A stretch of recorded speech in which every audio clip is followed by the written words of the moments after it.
இந்த பதிவு முழுக்க முழுக்க ஒரு எஜுகேஷன் பர்பஸ்க்காக தான்.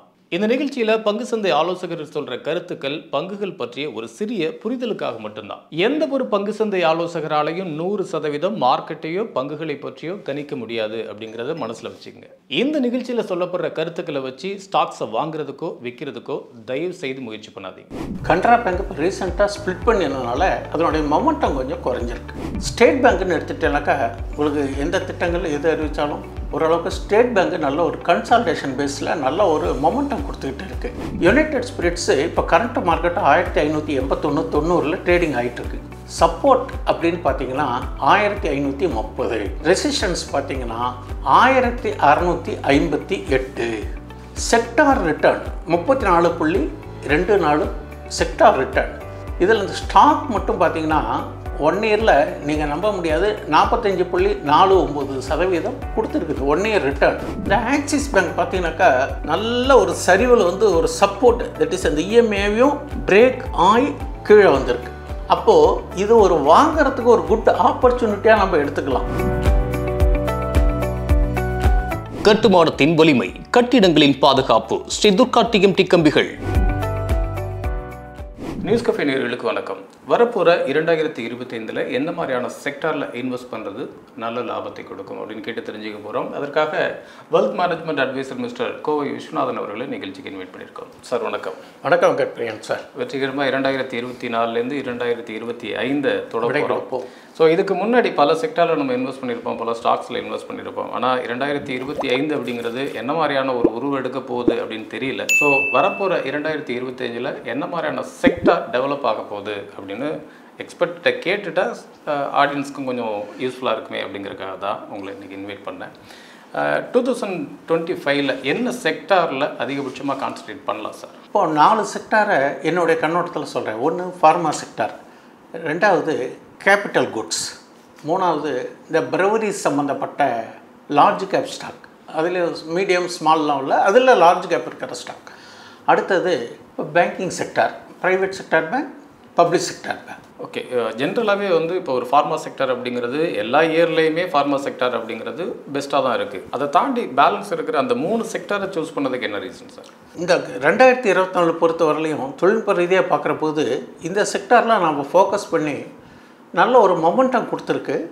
ரெண்டாவது இந்த ஆன்டிசிபேஷன் ஆஃப் ஆர்டர்ஸ், இந்த மாதிரி எதிர்பார்ப்புகள் அடிப்படையில் இதெல்லாம் கொஞ்சம் மொமெண்டம் இருக்கும்னு நம்ம எதிர்பார்த்து தான் இந்த செக்டாரை நம்ம செலக்ட் பண்ணியிருக்கோம். ஏன்னா இப்போ வரக்கூடிய பட்ஜெட்டில் என்ன மாதிரியான விஷயங்கள்லாம் கொடுக்க போகிறாங்க, எந்த செக்டாருக்கு ஒதுக்க போகிறாங்க அப்படிங்கிறது நம்ம இது வரைக்கும் தெரியல. பட்ஜெட் வந்ததுக்கு அப்புறமா தான் நமக்கு தெரிய போகுது. ஒருவேளை அந்த பட்ஜெட்டில் இந்த மாதிரியான செக்டார்ஸுக்கு எதுவும் ஒதுக்கப்படலை அப்படின்னா அந்த செக்டாரை நம்பி மறுபடியும் இன்வெஸ்ட் பண்ணலாமா அப்படிங்கிற கொஸ்டின் வரும் இல்லையா, அதுக்காக கேட்குறேன். பொதுவாகவே பட்ஜெட் அப்படிங்கிற போது நியாயமான ஒரு எதிர்பார்ப்புகள் நமக்கு உண்டு. ஒன்று விவசாயம் சம்மந்தப்பட்ட துறை, ரெண்டாவது சாலை மேம்பாடு மற்றும் இந்த மாதிரி ரயில்வே துறை, டிஃபென்ஸ் துறை, இந்த மாதிரியெல்லாம் இருக்குது. நம்ம எல்லா துறையும் அலசி ஆராய்ஞ்சு சொல்கிறதுக்கு காலவாசம் இல்லைனாலும் தொலைநோக்கு பார்வையில் இந்த 2025 இந்த கன்ஸ்ட்ரக்ஷன், இந்த சாலை பராமரிப்பு, சாலை மேம்பாடு, புதிதான விரிவாக்கம், இது சம்மந்தப்பட்ட துறையில் இருக்கக்கூடிய ஒரு ஸ்டாக்கை நம்ம செலக்ட் பண்ணலாமேங்கிறது என்னுடைய அபிப்பிராயம். இப்போ ஃபார்மா செக்டர் சொல்கிறீங்க இல்லையா, இப்போ ஃபார்மா செக்டரில் நிறைய ஃபார்மா ஸ்டாக்ஸ் இருக்குது. ஆனால் இந்த செக்டாரில் இந்த பர்டிகுலராக இந்த ஸ்டாக்கை சூஸ் பண்ணலாம் அப்படின்னா ஏதாவது பர்டிகுலர் ரீசனோட ஒரு ஸ்டாக்ஸ் அப்படின்னா எந்த ஸ்டாக் சொல்லலாம் சார்? ஃபார்மான்னு எடுத்துட்டேனாக்கா அந்த ஃபார்மா செக்டாரு நல்ல செக்டாரு, எவர்கிரீன் செக்டார்னு அடிக்கடி சொல்லுவேன். அந்த ஃபார்மா செக்டாரில் பார்த்திங்கன்னா நிறைய நல்ல லீடிங் கம்பெனிஸ்லாம் இருக்குது. உங்களுக்கு நாட்கோ ஃபார்மா, இந்த மாதிரி கிளென்மார்க்கு, சிப்லா, சன் ஃபார்மா, டொரண்ட் ஃபார்மா நிறைய இருக்குது. என்னுடைய கண்ணோட்டத்தில் தொழில்நுட்ப ரீதியாக பார்க்குற போது சன் ஃபார்மா என்னுடைய பரிசீலனையில் நான் ஆராய்ச்சி சொல்கிறதுக்கான விருப்பப்படுறேன். எப்படின்னு கேட்டால் சன் ஃபார்மா இப்போ நம்ம பதிவு பண்ணுற நேரத்தில் 1860.70 ட்ரேடிங் ஆகிட்டுருக்கு. புல்லிஷ் ட்ரெண்டாக இருக்குது. ஓரளவுக்கு அந்த சப்போர்ட்டுன்னு பார்த்துட்டிங்கன்னா 1780, ரெசிஸ்டன்ஸ் பார்த்தீங்கன்னா 1905. செக்டார் ரிட்டர்ன் ஒன்று சொல்கிறாங்க பார்த்தீங்களா, அந்த ஃபார்மா செக்டாரில் 38.8 ஃபார்மா செக்டார் இந்த 52 வீக்கில், தட் இஸ் 1 இயரில் கொடுத்துருக்கு. அதில் இந்த ஸ்டாக் மட்டும் 47.6% இந்த 1 இயரில் ரிட்டர்ன் கொடுத்துருக்கு. ஸோ அந்த ரிட்டர்ன் பேசிஸ்லையும் செக்டார் வைஸு அவுட் அண்ட்லையும் பார்க்குற போது என்னுடைய கண்ணோட்டத்தில் இது ஒரு சிறந்த ஸ்டாக்காக கருதுகிறேன். அதனுடைய மொமெண்டமும் நல்லா இருக்குது. இப்போ ட்ரேடிங் வந்து எபோவ் 200 டே இஎம்ஏக்கு மேலே ட்ரேடிங் ஆகிட்டுருக்கு. இப்போ இந்த சரிவில் நிறையா ஸ்டாக்குகள் 200 டே இஎம்ஏக்கு கீழே தான் நிறையா வந்திருக்கு. சிலது பார்டரில் இருக்குது, சில அதுக்கு மேலேயே ட்ரேடிங் ஆகிட்டுருக்கு. இந்த சன்ஃபார்மா பொறுத்தவரையிலையும் 200 டே இஎம்ஏக்கு மேலே ட்ரேடிங் ஆகிட்டுருக்கனால இது வருங்காலத்தில் நல்ல வளர்ச்சியான பாதையில் போகுங்கிற ஒரு நம்பிக்கையில் தான் நான் நினச்சிட்ருக்கேன். இப்போதைக்கு இதை எப்படி ஓரளவுக்கு நீங்கள் பரிசீலனை செய்கிறதுக்கு இடம் அப்படின்னு கேட்டீங்கன்னா, இப்போ 1860-70 ட்ரேடிங் ஆகிட்டுருக்குன்னு சொல்கிறேன்.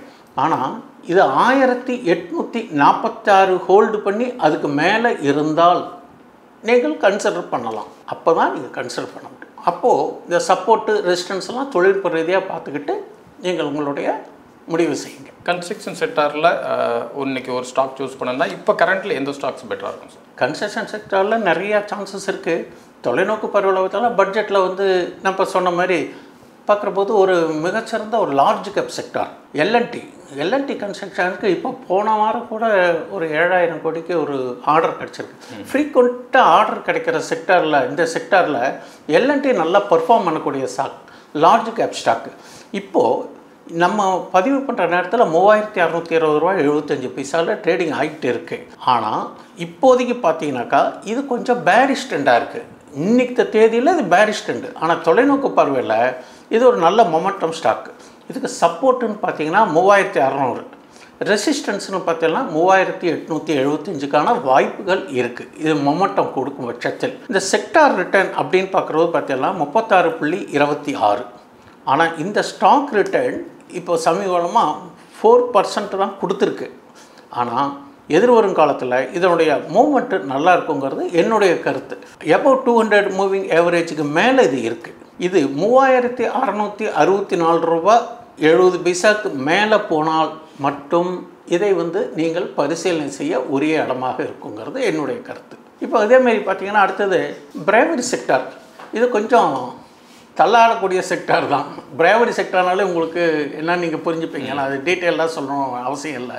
இதில் யுனைடெட் ஸ்பிரிட்ஸ்ன்னு ஒரு ஸ்டாக்கு நல்ல மொமெண்டம் இருக்கும், நல்ல அப்ஸ் அண்ட் டவுன்ஸு. இந்த வெட்டுக்கிளி மாதிரி இங்கே நிற்கும், திடீர்னு அங்கே போகும், ஏறும் இறங்கும், ஒரு இடத்துல நிற்காது அது. ஆனால் நல்ல மொமெண்டம் கொடுக்கும். இதுக்கும் டெக்னிக்கலாக நம்ம சப்போர்ட்டு ரெசிஸ்டன்ஸ் பார்த்து இது ஒரு குறுகிய ஒரு கண்ணோட்டத்தில் பார்க்குற போது இது ஒரு நல்லதுக்கு ஒரு பொட்டென்ஷியலாக கொடுக்கறதுக்கான வாய்ப்புகள் இருக்குங்கிறது என்னுடைய கருத்து. யுனைடெட் ஸ்பிரிட்ஸு இப்போ கரண்ட் மார்க்கெட்டு 1581.90 ட்ரேடிங் ஆகிட்டுருக்கு. சப்போர்ட் அப்படின்னு பார்த்தீங்கன்னா 1530, ரெசிஸ்டன்ஸ் பார்த்தீங்கன்னா 1658. Sector return 34.24 sector return. இதில் இந்த ஸ்டாக் மட்டும் பார்த்தீங்கன்னா 1 இயரில் நீங்கள் நம்ப முடியாது 45.49% கொடுத்துருக்குது 1 இயர் ரிட்டர்ன். அப்போ செக்டார் ரிட்டர்னை விட ஒரு ஸ்டாக் ரிட்டர்ன் கொடுக்குற போது அது ஒன்றும் சாதாரண சமாச்சாரம் இல்லைங்கிறது ஓரளவுக்கு இந்த டெக்னிக்கலாக நம்ம அனலைஸ் பண்ணி ஒரு தீர்மானிக்கலாம். இது எபோவ் 200 டேஸ் இஎம்ஏக்கு மேலே இப்போ நான் சொல்கிற ஸ்டாக்கு எல்லாமே இவ்வளோ மார்க்கெட்டு இறங்கி வாய்ப்பு கொடுத்தாலும் அந்த 200 டேஸ் இஎம்ஏக்கு மேலே இருக்கிற ஸ்டாக்கு தான் நான் இதுவரையிலையும் சொல்லியிருக்கேன். அப்போது இது 1579க்கு மேலே போனால் இது அப்ட்ரெண்டுக்கான வாய்ப்புகள் இருக்குது. ஆனால் அதுக்கு சப்போர்ட்டை நம்ம என்ன வச்சுக்கணும், 1658 வச்சுக்கிட்டு டிசைட் பண்ணிக்கலாம். இப்போ பேங்கிங் செக்டாரும் அந்த டாப் லிஸ்ட்டில் வச்சுருக்கீங்க. பேங்கிங் செக்டாரில் 2 செக்டார் இருக்குது. ஒன்று பப்ளிக் செக்டாரும் இருக்குது, ப்ரைவேட் செக்டாரும் இருக்குது. பேங்கிங்கில் பப்ளிக் செக்டாரில் ஒரு ஸ்டாக் சூஸ் பண்ணோம்னா எந்த ஸ்டாக்ஸ் இப்போ பெட்டராக இருக்கும் சார்? பப்ளிக் செக்டார் பேங்க்னு எடுத்துகிட்டா என்னுடைய கண்ணோட்டத்தில் 2 பேங்க்கு, ஒன்று ஸ்டேட் பேங்க் ஆஃப் இந்தியா, இன்னொன்று கனரா பேங்க். கனரா பேங்க் இப்போ ரீசெண்டாக ஸ்ப்ளிட் பண்ணினதுனால அதனுடைய மொமெண்டம் கொஞ்சம் குறைஞ்சிருக்கு. ஸ்டேட் பேங்க்குன்னு எடுத்துகிட்டேனாக்கா உங்களுக்கு எந்த திட்டங்கள் எது அறிவித்தாலும் ஓரளவுக்கு ஸ்டேட் பேங்க்கு நல்ல ஒரு கன்சால்டேஷன் பேஸில் நல்ல ஒரு மொமெண்டம் கொடுத்துக்கிட்டு இருக்குது. இப்போது as of now State Bank பார்த்தீங்கன்னாக்கா 808.25 ட்ரேடிங் ஆகிட்டுருக்கு. இப்போ வந்து பேரிஷ் இன்னைக்கு லெவலில் இன்னைக்கு ட்ரெண்டு பேசிஸில் இது பேரிஷ். ஆனால் இது சப்போர்ட்டு 782, ரெசிஸ்டன்ஸு 872. செக்டார் ரிட்டர்ன் பார்த்தீங்கன்னா 19.84. இந்த ஸ்டாக் 27.53 கொடுத்துருக்கு. இதுவும் எபோவ் 200 மூவிங் ஆவரேஜுக்கு மேலே தான் ட்ரேட் ஆகிக்கிட்டு இருக்குது. 821க்கு மேலே போனால் இது வேகம் எடுக்கிறதுக்கான வாய்ப்புகள் இருக்குது. ரெண்டாவது, பொதுவாகவே இப்போ வந்து டிசம்பர் காலாண்டு முடிகிற டைம் இந்த ஸ்டாக்ஸ் எல்லாமே இந்த 31 டிசம்பர் 31க்கு அப்புறம் வரக்கூடிய காலாண்டுகளுடைய அறிக்கைக்கு தகுந்த மாதிரி இதனுடைய ஏற்ற இறக்கங்களும் அமையும். நம்ம நல்லதாகவே நினச்சி நம்ம ஏறுங்கிற கண்ணோட்டத்தில் நினச்சிக்கிட்டு தொழில்நுட்ப ரீதியாக நம்ம இது பண்ணிவிட்டு வித் சப்போர்ட்டையும் அசஸ் பண்ணி தான் நம்ம உங்கள்கிட்ட ஒரு கருத்தை நம்ம சொல்கிறோம். அதனால் நல்லது நடக்கட்டும். ஓகே, இதுலேயே ப்ரைவேட் செக்டார்னால் என்ன ஸ்டாக் சூஸ் பண்ணலாம்? ப்ரைவேட் செக்டாரில் HDFC இருக்குது, ICICI இருக்குது, ஆக்சிஸ் இருக்குது, நிறையா பேங்க்ஸ் இருக்குது. லார்ஜ் கேப் ஸ்டாக்ஸ் நிஃப்டி 50ல் இருக்கிற ஸ்டாக் ஆக்சிஸ் பேங்க். இந்த ஆக்சிஸ் பேங்க் பார்த்தீங்கன்னாக்கா நல்ல ஒரு சரிவில் வந்து ஒரு சப்போர்ட், தட் இஸ் அந்த EMAவையும் பிரேக் ஆகி கீழே வந்திருக்கு. அப்போது இது ஒரு வாங்கிறதுக்கு ஒரு குட் ஆப்பர்ச்சுனிட்டியாக நம்ம எடுத்துக்கலாம். பேங்க் வந்து நல்ல ஒரு செக்டாரு, நல்ல ப்ரைவேட் செக்டாரில் HDFC, ICICI, ஆக்சிஸ் மூன்றாவது இடத்துல இருக்கக்கூடியது ஆக்சிஸ் பேங்க். ஓரளவுக்கு நல்ல கன்சல்டன்ட் பிஸில் இப்போ வாங்கக்கூடிய ஒரு வாய்ப்பை கொடுத்துருக்கு. இதை வாய்ப்பை நம்ம பயன்படுத்திக்கலாம். ஏன்னா இது குவார்ட்டர்லி ரிசல்ட்டு எப்படி ஜனவரி 25 எண்டில் வரதுக்கான வாய்ப்புகள் இருக்கிற போது அதனுடைய பர்ஃபார்மன்ஸ் நல்லா இருந்தால் ஓரளவுக்கு அப் ட்ரெண்ட் போகிறதுக்கான வாய்ப்புகள் இருக்குங்கிற தொலைநோக்கு பார்வையில் என்னுடைய கருத்து இது. இப்போ இதனுடைய ஸ்டாக் பார்த்தீங்கன்னாக்கா 1079.75 இப்போது percent as of no trading ஆயின்னு இருக்கு. இதனுடைய சப்போர்ட்டுன்னு பார்த்துட்டிங்கன்னா 1020.15, ரெசிஸ்டன்ஸ்னு பார்த்துட்டிங்கன்னா 1186. நல்ல கரெக்ஷன் கொடுத்து நல்ல அந்த பவுன்ஸ் பேக் ஸ்டேஜில் தான் இருக்குது. கொஞ்சம் இறங்கி ஏறலாம், பங்குச்சந்தையில் ஏற்ற இறக்கங்கள் இருக்கும். அதுக்கு தான் நம்ம சப்போர்ட்டை நம்ம ஒரு ஃபிக்ஸ் பண்ணிக்கிறோம். இதனுடைய செக்டார் ரிட்டர்ன் பார்த்தீங்கன்னாக்கா ப்ரைவேட் செக்டாரில் 7.36. இந்த ஸ்டாக் கொஞ்சம் மைனஸாக தான் கொடுத்துருக்கு. இருந்தாலும் இதை ஏன் நான் கன்சிடர் பண்ணுறேன், என்னுடைய பார்வையில் ஏன் கன்சிடர் பண்ணுறேன்னா ஒரு நல்ல மொமெண்டம் கொடுத்த ஸ்டாக்ஸு இப்போ நாளுக்கு பையிங் ஆப்பர்ச்சுனிட்டிஸ் கொடுத்துருக்கு. இந்த ஒரு வாய்ப்பை பயன்படுத்திக்கலாமேங்கிற ஒரு சூழ்நிலையில் இந்த ஸ்டாக்கை நான் வந்து அனலைஸ் பண்ணியிருக்கேன். ஓகே, 2024 கிடைச்ச ஒரு எக்ஸ்பீரியன்ஸை வச்சு 2025 இந்த செக்டாரில் கொஞ்சம் கவனமாக இருங்க அப்படின்னா என்ன செக்டாரை நம்ம சூஸ்? இப்போ 2024 சார் கடந்த கோவிடுக்கு அப்புறம் பார்த்தீங்கன்னாக்கவே நல்ல ஒரு எல்லா செக்டாருமே நல்லா தான் பண்ணியிருக்கு. ஒரு 2-3 செக்டார் வந்து பெரிய முன்னேற்றம் இல்லை, டெக்ஸ்டைலு, சுகர்.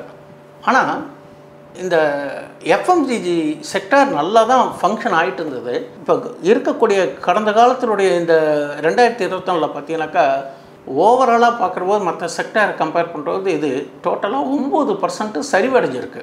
பெரிய நல்ல ஜாம்பான்ஸ், நல்ல ஸ்டாக்ஸு. பிரிட்டானியா எதையுமே குறை சொல்ல முடியாது. FMCG, பிரிட்டானியா, ஐடிசி ஒன்று மட்டும்தான் அப்படியே லெவலாக அப்படியே மெயின்டைன் பண்ணிக்கிட்டு இருக்குது.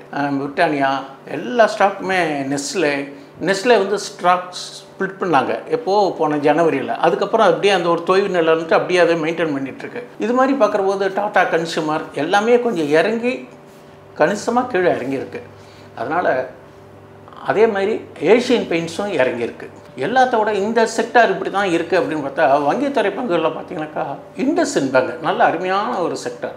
அது NPA மற்றும் சில விஷயத்தினால ரொம்ப கீழே இறங்கி நல்ல சப்போர்ட் 200 EMA பிரேக் ஆகி கீழே வந்திருக்கு. அதேமாரி டாடா ஸ்டீல் இதெல்லாம் வந்து இறங்கி இருக்கிறதுக்கு நமக்கு வாங்கிறதுக்கு வாய்ப்பு. வாங்குற போது நம்ம தொழில்நுட்ப ரீதியாக பகுப்பாய்வு செய்து இதெல்லாம் பரிசீலனை செஞ்சால் இறங்கினா தான் நம்ம வாங்க முடியும். ஏறிக்கிட்டே போயிட்டு இருந்தாலும் வாங்க முடியாது. டைட்டன் கூட இறங்கி தான் இருக்குது. எந்த ஸ்டாக்குமே எடுத்த உடனே வந்து 3000-4000 போகிறதில்ல. 100, 200, 500 மல்டி பேக்கர் ஆகி தான் இப்போ இன்றைக்கி வந்து ட்ரேடிங் ஆகிட்டு இருக்குது.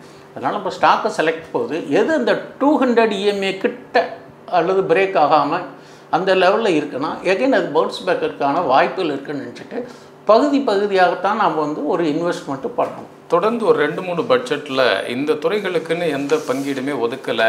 2025 இதுக்கு வாய்ப்புகள் குறைவாக இருக்குது அப்படின்னா என்ன செக்டாராக இருக்கும் சார்? வாய்ப்புகள் அப்படின்ற கண்ணோட்டத்தை விட எதுக்கு செய்வாங்கன்னு எதிர்பார்க்குற செக்டார் சொல்லலாம். விவசாயத்துறை, விவசாயம் சம்மந்தப்பட்ட டிராக்டர் மற்றும் உரம், கெமிக்கல்ஸ் இதுக்கெலாம் வந்து ஓரளவுக்கு ஒரு முன்னேற்றத்துக்கான வாய்ப்புகள் கொடுக்குற போது விவசாயத்துறை சம்மந்தப்பட்ட இப்போ ஃபேக்ட்டு, சம்பல் ஃபர்டிலைசர்ஸு இது மாதிரி ஸ்டாக்ஸுக்கெல்லாம் ஒரு வாய்ப்புகள் இருக்குது. அதேமாரி ஹவுசிங் செக்ஷனில் ஓரளவுக்கு ஒரு கண்ணோட்டம், வீடு மேம்பாட்டு திட்டம், வீடு ஒதுக்கீடு இந்த மாதிரி எல்லாம் ஒரு சில ஸ்கீம்ஸு இருக்கிற மாதிரி அதில் பார்க்குறபோது அதுக்கு ஏதாவது ஒரு முன்னுரிமை கொடுத்தால் இந்த ஹட்கோ இருக்குது பார்த்தீங்களா, ஹட்கோ மாதிரி கவர்மெண்ட் பேஸ்டு கன்சர்ன்ஸ்லாம் கொஞ்சம் ஏறதுக்கான வாய்ப்புகள் இருக்குது. இது இல்லாமல் நம்ம ஒரு கண்ணோட்டத்தில் ஒரு பார்வையை வச்சுக்கிட்டு அப்போ அதுக்கு தகுந்த மாதிரி நம்ம முடிவெடுக்கலாம். ஓகே, ஜென்ரலாக 2025 இந்த செக்டார்லாம் இன்க்ரீஸ் ஆகிறதுக்கு உண்டான வாய்ப்புகள் இருக்குது அப்படின்னு சொன்னீங்க. ஆனால் பட்ஜெட் அப்படிங்கிற ஒரு விஷயத்தை பேஸ் பண்ணி சில செக்டார்ஸ் அந்த டைமுக்கு ஒரு க்ரோத் கிடைக்கும் இல்லையா? ஒருவேளை இதெல்லாம் அலர்ட் பண்ணுவாங்க அப்படிங்கிற ஒரு எதிர்பார்ப்பு, இல்லைனா ஆல்ரெடி வந்த நியூஸஸ் இதெல்லாம் வச்சு இந்த செக்டார் பட்ஜெட் ரேலி அப்படின்னு ஒன்று இருக்கும் இல்லையா? ஸோ அந்த பட்ஜெட் ரேலி செக்டார்ஸ் அப்படின்னா என்னென்ன செக்டார்ஸ் வரும் சார்? இப்போ ஜென்ரலாக தீபாவளி ரேலின்னு கொண்டு போகிறாங்க, ஸ்மார்ட் ரேலின்னு கொண்டு போகிற மாதிரி எப்பவுமே வருஷம் பட்ஜெட் ரேலின்னு ஒன்று இருக்கும். அதுலேயும் pre budget rally, after budget rally ரெண்டும் இருக்கும். ஒன்று ப்ரீ பட்ஜெட் ரேலி எதிர்பார்ப்புகளின் அடிப்படையில் சில துறைகள் இதுக்கு கொடுக்கலாம், இதுக்கு நல்ல முன்னுரிமை கொடுக்கலாம், இதுக்கு நிதி ஒதுக்கீடு அதிகமாக கொடுக்கலாம், அல்லது விவசாயத்துறை அல்லது டிஃபென்ஸு அல்லது ரயில்வே துறை அல்லது பவர் செக்டார்ஸ், இந்த மாதிரி ஒரு எதிர்பார்ப்புகள் இருக்கும். நியூஸ் பேசிஸ் தான் எல்லாம் ஒரு எதிர்பார்ப்புகள். அதை அடிப்படையில் பார்க்குற போது பொதுவாகவே விவசாயத்துறைக்கு எப்பவுமே எந்த பட்சத்திலும் ஓரளவுக்கு முன்னுரிமை கொடுப்பாங்க. இது வந்து ஸ்டாண்டிங். அதே மாதிரி வீட்டு வசதித்துறை, இந்த நலிவடைந்தவருக்கு வீடு கட்டு தராங்க, இந்த மாதிரி ஒரு சில சிறப்பு திட்டங்கள்லாம் அறிவிக்கிற போது அது சம்மந்தப்பட்ட துறை தான். அந்த ஸ்டாக்குகள்லாம் ஏறதுக்கான வாய்ப்புகள் இருக்குது. இந்த ரேலிங்கிறது அதுதான். இப்போ ஒரு நாளைக்கு ஏறது that is not a rally, கிராஜுவலாக ஏறிக்கிட்டே போகணும். அந்த டெய்லி க்ளோசிங் இருக்குது பார்த்தீங்களா, அந்த க்ளோசிங் வந்து டெய்லி வந்து க்ளோசிங் பாசிட்டிவ்லேயே இருக்கிறது தான் ரேலி. இன்னைக்கு ஒரு நாளைக்கு ஒரு 20% 10% ஏறிட்டு 20 ரூபா ஏறினோன்னா this is not a rally. அதனால் எல்லா செக்டாரும் ஏறும்னு சொல்ல முடியாது. சில செக்டாரில் இந்த மாதிரி வீட்டு வசதி சம்மந்தப்பட்ட துறை அல்லது விவசாய பங்களிப்பு துறை இது மாதிரி எதிர்பார்க்கறதுக்கு உண்டு. அதே மாதிரி ஒரு RBI ரேட் ஆஃப் இன்ட்ரெஸ்ட்டு கூட்டுறாங்க அல்லது குறைக்கிறாங்க, இந்த கண்ணோட்டத்தில் பார்த்தீங்கன்னாக்கா ஹவுசிங் செக்டாரும் ஆட்டோ செக்டாரும் அதுக்கு தகுந்த மாதிரி ஏற்ற இறக்கங்கள் இருக்கும். அது அறிவிப்புக்கு பின்னாடி தான் அதனுடைய விளைவுகள் தெரியுமே தவிர இந்த ஆன்டிசிபேஷன் சொல்கிறாங்க பார்த்தீங்களா, அது எதிர்பார்ப்புகளின் அடிப்படையில் அதனுடைய மொமெண்டம் இருக்கும். நாம் அதனால் ஒரு ஸ்டாக்கை அனாலிசிஸ் பண்ணி ஃபண்டமெண்டல் பார்க்குறதை விட அப் டு டேட்டாக நியூஸ் பார்த்துக்கிட்டு செய்கிறதுங்கிறது தான் ஒரு சப்போர்ட்டிவான ஒரு ட்ரேடிங்காக இருக்கும். அது இன்வெஸ்ட்மெண்ட்டுக்கும் அப்படி தான். நாம் இந்த ரேலியை பயன்படுத்திக்கிட்டு நம்ம கையில் இருந்தால், அதை லாபம் இருந்தால் ஒரு பகுதியை விற்றோ அல்லது வந்து ஸ்மார்ட் இன்வெஸ்ட்மெண்ட் மாதிரியோ அல்லது ஸ்மார்ட் ட்ரேடிங் மூலமாகவோ ப்ராஃபிட் புக் பண்ணுறதுக்கு ஒரு வாய்ப்புகள். இதுதான் ஆக்சுவலாக ரேலிங்க. 2025 என்ன மாதிரியான செக்டாரில் இன்வெஸ்ட் பண்ணலாம், அதுலேயும் குறிப்பாக சில பர்டிகுலர் ஸ்டாக்ஸ் அப்படின்னு ஒரு 4 ஸ்டாக்ஸ் வேறு சொல்லியிருக்கீங்க. இன்றைக்கி நிகழ்ச்சிக்கு வந்து மிக்க நன்றி சார். நன்றி வெங்கட். விவஸ், இப்போது சார் சொல்லியிருந்த இந்த 4 செக்டாரும் சரி, இந்த 4 ஸ்டாக்ஸும் சரி, அவரோட கண்ணோட்டத்தில் இந்த செக்டார்லாம் நல்லா இருக்கும் அப்படின்னு ஒரு ஃபண்டமெண்டல் அனலைஸ் பண்ணி சொல்லியிருக்கிறார். அதே மாதிரி அந்தந்த செக்டாரில் சம் ஸ்டாக்ஸ், இந்த ஸ்டாக்ஸ் பெட்டராக இருக்குது அப்படிங்கிறதுல இருக்கிற ஸ்டாக்ஸில் கொஞ்சம் ஃபில்டர் பண்ணி அவரோட ஆஸ்பெக்டில் அந்த விஷயத்த சொல்லியிருக்காரு. இதை அப்படியே நீங்கள் அப்ளை பண்ணணும் அப்படின்னு எந்த அவசியமும் இல்லை. தயவுசெய்து அதை பண்ணாதீங்க அப்படின்னு தான் நான் சொல்கிறேன். உங்களோட பர்சனல் அட்வைசர் யாராவது இருந்தாங்கன்னா அவங்கள்ட்ட இந்த ஸ்டாக்கை பற்றி கன்சிடர் பண்ணுங்கள். அவங்க ஓகே அப்படின்னு சொன்னாங்கனாலும் அதுக்கப்புறம் நீங்கள் அதை ஒரு தடவை நல்லா செக் பண்ணிவிட்டு அதுக்கப்புறம் இன்வெஸ்ட் பண்ணுறதுக்கு ட்ரை பண்ணுங்கள். மீண்டும் மற்றொரு நிகழ்ச்சியில் சந்திப்போம். வணக்கம். இந்த வீடியோ உங்களுக்கு பிடிச்சிருந்தா லைக் பண்ணுங்கள், ஷேர் பண்ணுங்கள், கமெண்ட் பண்ணுங்கள். மறக்காமல் பெல் பட்டனை கிளிக் பண்ணிவிட்டு சப்ஸ்கிரைப் பண்ணிவிடுங்க.